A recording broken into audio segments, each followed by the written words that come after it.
So we hear of these blessings, or blessings and woes that we also, it also is known as.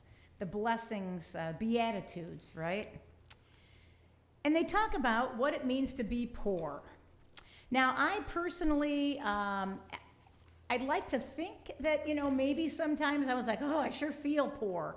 That we had to really, really think about, like, are we going to be able to afford, I don't know. I mean, certainly like big cars, but even like smaller type purchases. Oh, can we afford that? Can we go out to eat tonight? So sometimes, we have that. I'm like, oh, that.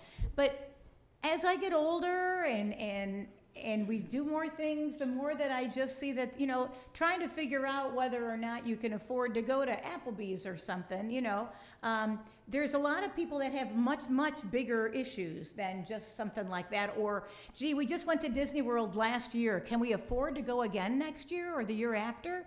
Yeah, I'm not sure that is being poor, right? If you can do those sorts of things. Not in the slightest. We all know that, right? So we have to kind of look at this, the scripture, and I have been more so in a little bit different light, looking at also some of the translations. My Greek and Hebrew was, in this case, Greek is not great anymore. It wasn't that great when I was in seminary, but it's not. It's you don't use it, you lose it. But I have been kind of looking more into that, and it's just kind of interesting. Sometimes, like in the Gospel of Matthew, which is the most common English translation, this video, right, just said Matthew at the end of it. Blessed are the poor in spirit, it'll oftentimes say. And sometimes people that are more affluent, and again, I guess I would say mostly like most of us maybe are. I don't know your situation or yours watching from home, but I'm guessing that most of us are middle class-ish. But it's really different if you really look at what Luke says. Blessed are you who are poor. Blessed are you who are poor. Luke, perhaps more directly than other Gospels, clearly and repeatedly describes how this good news is specifically for the poor. And again, that's kind of hard to hear sometimes for some of us. Instead of poor in spirit, Luke speaks directly to you who are poor. Again, instead of those who hunger and thirst for righteousness, he says, those of you who hunger now.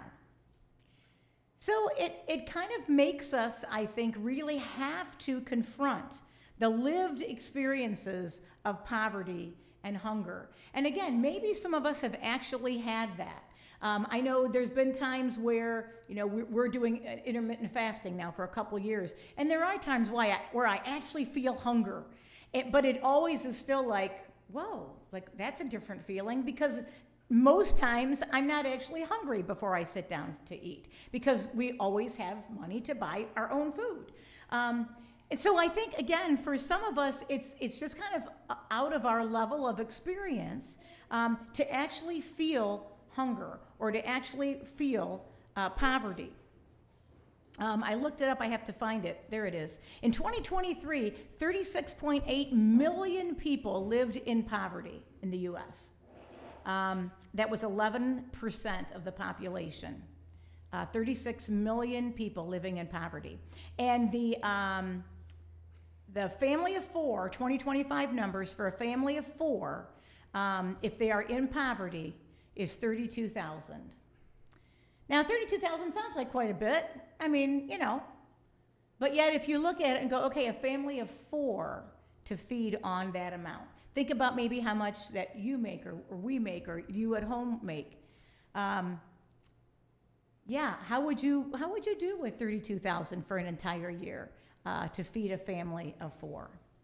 But then you can look, of course, I looked up because we were talking about poverty, and you maybe know some of these people, or you know the name of it, but the net worth of the most rich people, there's 1, 2, 3, 4 they listed in the source, one of the sources I found. Elon Musk is $375 billion, Jeff Bezos is $244 billion, Larry Ellison $223 billion, and Mark Zuckerberg $219 billion. And again, you kind of figure it's technology, that most of it's tech. Patrick Mahomes, who I recently found out, because I just started football, being a football person, that some people don't like Patrick Mahomes.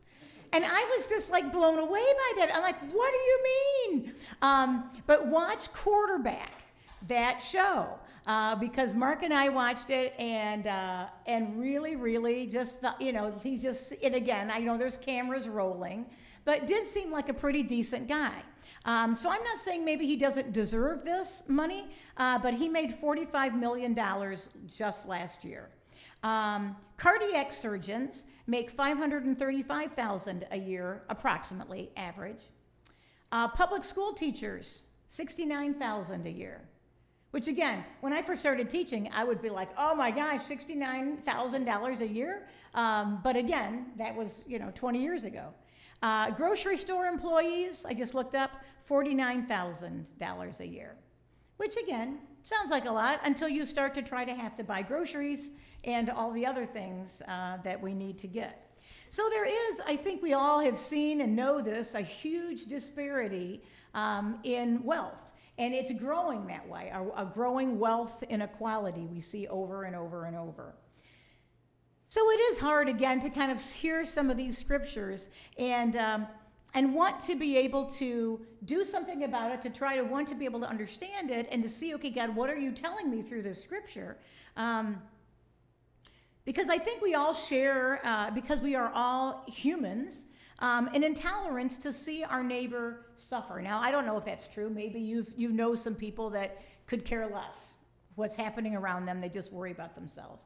But I think in general that we do, as a society, as human beings, care about each other, and care what's happening to other people. And I hope, at least, and I think I've seen it in action, try to do something about that. So this can be an unpleasant thing for us to have to kind of deal with.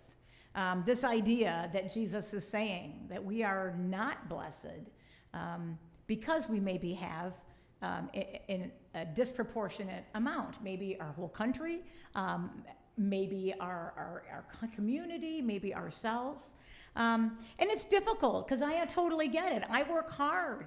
Right? I work hard for the money, maybe people say. And I'm sure that they do. But then we look at some of the people that okay, they make this amount of money, but look at how much that they give to charities, and they have their own foundations, and they do some different things that way. So again, I'm not trying to kind of just, hit my Bible on people, because I know that wealth can do things. It would be nice if we would give away every penny that our church gives, our church has. But if we did that, then we couldn't sustain all the ongoing ministries that we have. So I understand it's a very complicated subject, and I don't mean to backpedal. I'm honestly saying I understand that it's complicated. But that's one of the reasons why we have to wrestle with some of these scriptures, that it is complicated. There are hungry and there are poor among us today.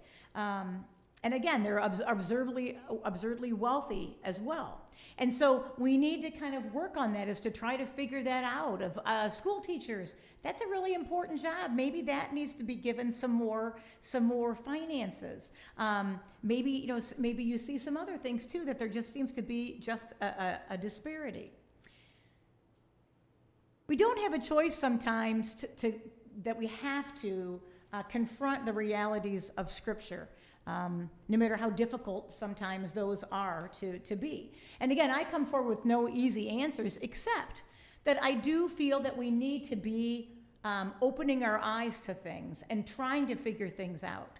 I said the same thing last week with some of the different things. For example, that USAID. I still am very upset about that's gone, and I think that's so important that we do all those different things. But then I thought, okay, let's really take some time and really research this.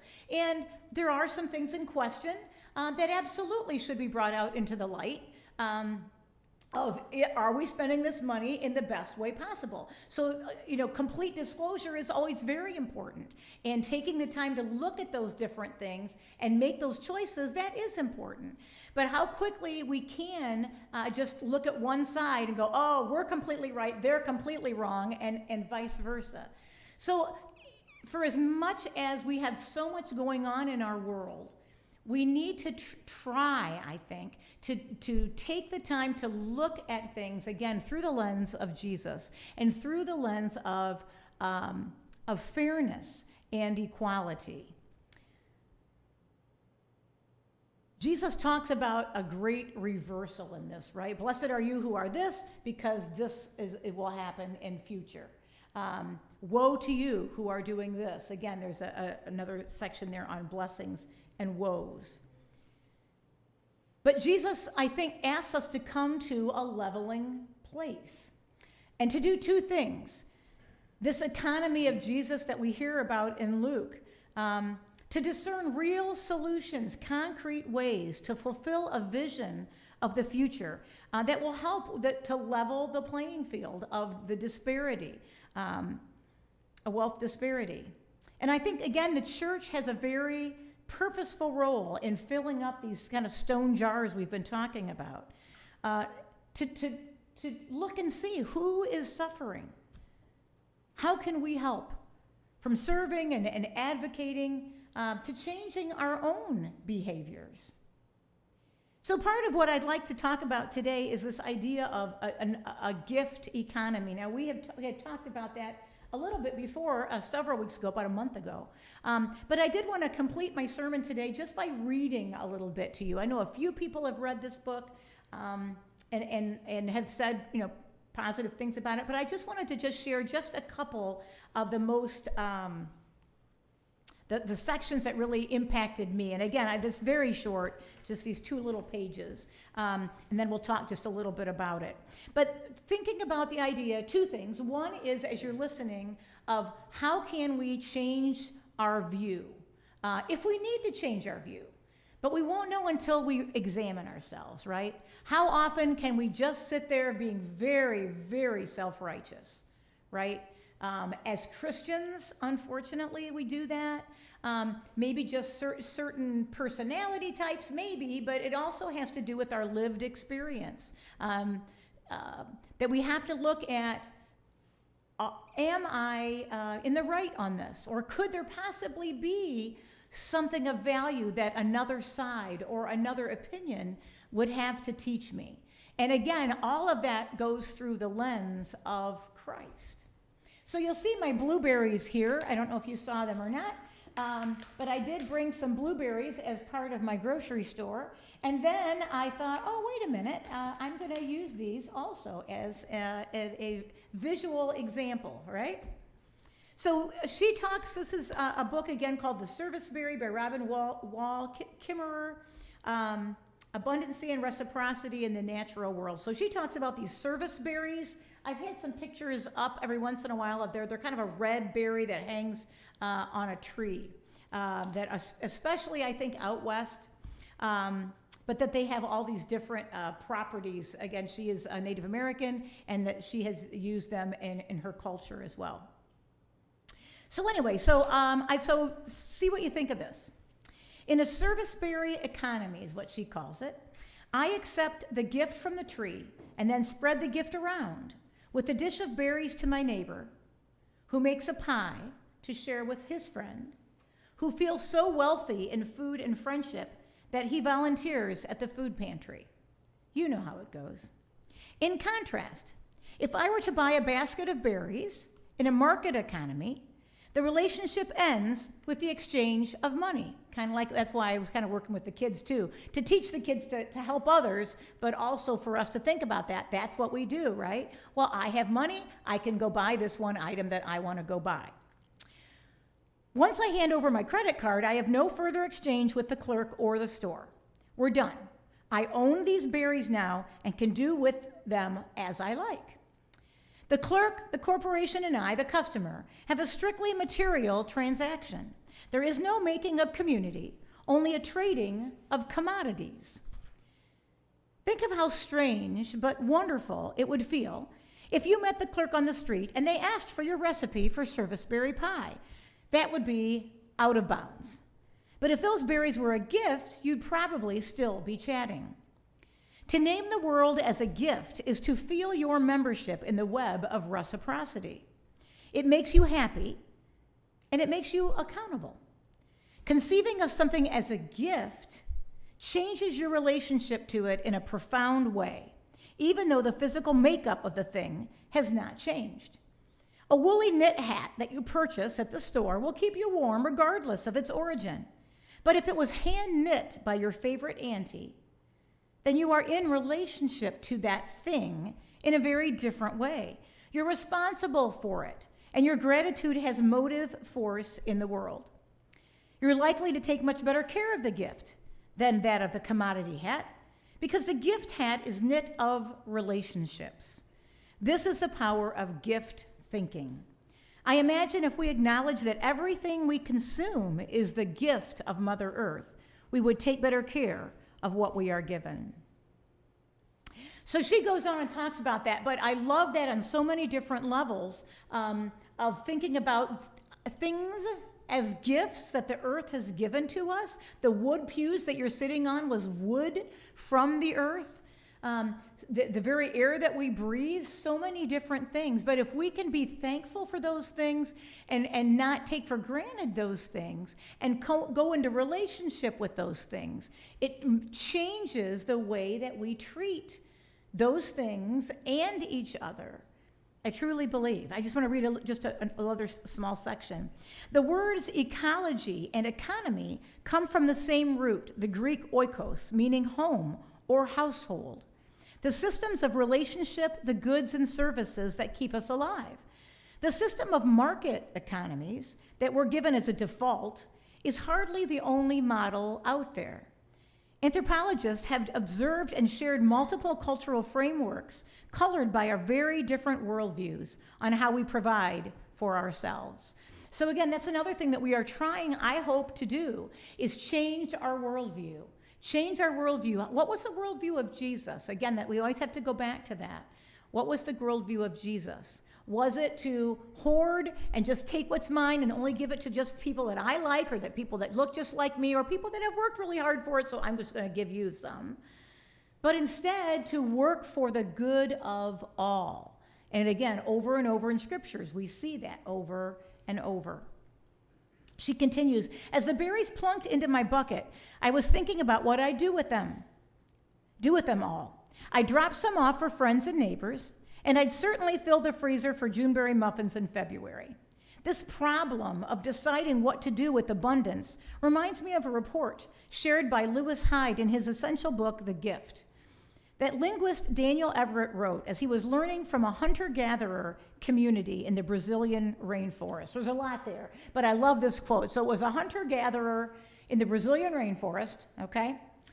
And he observes that a hunter had brought home a sizable kill, far too much to be eaten by his family. The researcher asked how he would store the excess there in the Brazilian rainforest, how he would store the excess. Smoking and drying technologies were well known. Storing was possible. But the hunter was puzzled by the question, store the meat? Why would he do that? Instead, he sent an invitation to a feast, and soon the neighboring families were gathered around his fire until every last morsel was consumed. This seemed like maladaptive behavior to the anthropologist, who asked again, given the uncertainty of meat in the forest, why didn't the hunter store the meat for himself? Which is what the economic system of his home culture would predict of the anthropologist. And the hunter-gatherer said this. He said, store my meat. I store my meat in the belly of my brother. I store my extra meat in the belly of my brother. And then she continues, I feel a great debt to this unnamed teacher for these words. There beats the heart of gift economies, an antecedent alternative to market economies, where another way of organizing ourselves to sustain life. Just because we've always done it one certain way doesn't mean that we can't find a better way, a more a humane way to live. In a gift economy, wealth is understood as having enough to share, and the practice for dealing with abundance is to give it away. In fact, status is determined not by how much one accumulates, but by how much one gives away. The currency in a gift economy is relationship, which is expressed as gratitude and interdependence and the ongoing cycles of reciprocity. A gift economy nurtures the community bonds that enhance mutual well-being. The economic unit is we rather than I, as all flourishing is mutual. I think there's so much meaning to this idea of gift economy. I had always kind of thought about the idea of, the earth and the things from the earth, Mother Earth, that those are gifts that we shouldn't just squander. When you buy a thing of blueberries, right, a pint of blueberries, if you do, don't just I ate a couple of them, I'm just going to pitch them. We all know, right, the amount of food that goes into landfills, the amount of food that is wasted, the amount of clothing that is purchased and just worn a couple times and then maybe given to Goodwill or else thrown into a dumpster. We know that there is so much waste in our world. I want to read one more story. When August rolls around, my neighbor Sandy down the road in an old farmhouse puts out a card table under her front maple trees. The canning jars with stalks of ripe gladiolas caught my eye. There's also a stack of zucchini, a basket of new red potatoes, and a sign that says, free. A person can only use so many glads, and so she shares the gladness with everyone who stops by. Zucchinis are another story. Around here, when late summer heat might bring a new squash every day, finding homes for surplus zucchinis is no joke. They will grow from cucumber size to baseball bats in a matter of days, right? We all can relate to that here, too. People have been known to put them in each other's mailboxes or surreptitiously place them on the front seat of a parked car.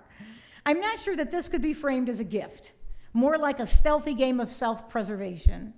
But not everyone has a garden and a pestilence of squash. Sandy gets the pleasure of seeing a car stop, maybe on the way home from work, to accept the gift of fresh vegetables for dinner and a bouquet for the table. The currency of exchange is the sweet, secret smiles on their face. The practice of the front yard giveaway seems to be contagious on our road. One day, an old travel trailer appeared parked at the edge of a newly shorn hayfield. No electricity or water. A week later, a rough table was set up outside, boards between two sawhorses. Can't you picture that? Arrayed there was an ornate spice rack, a small heap of army camouflage items, a canvas-wrapped canteen, a knapsack, and a mess kit, and a sign that said, free. Is this an economy? I think so. A system of redistribution of wealth based on abundance and the pleasure of sharing. Don't you get a pleasure out of sharing? And some people don't have maybe never really felt that experience because they just kept thinking, well, I'm sure I'm getting pleasure just in accumulating and thinking about me and storing up my wealth. But to have that, we all know what that feels like, that pleasure that we also can get from sharing. Someone says, I have more than I need, so I offer it to you. I don't think it's a coincidence that these small acts all happen on a few miles of one country road. Giving begets giving, and the gift stays in motion, and there are a lot more roads.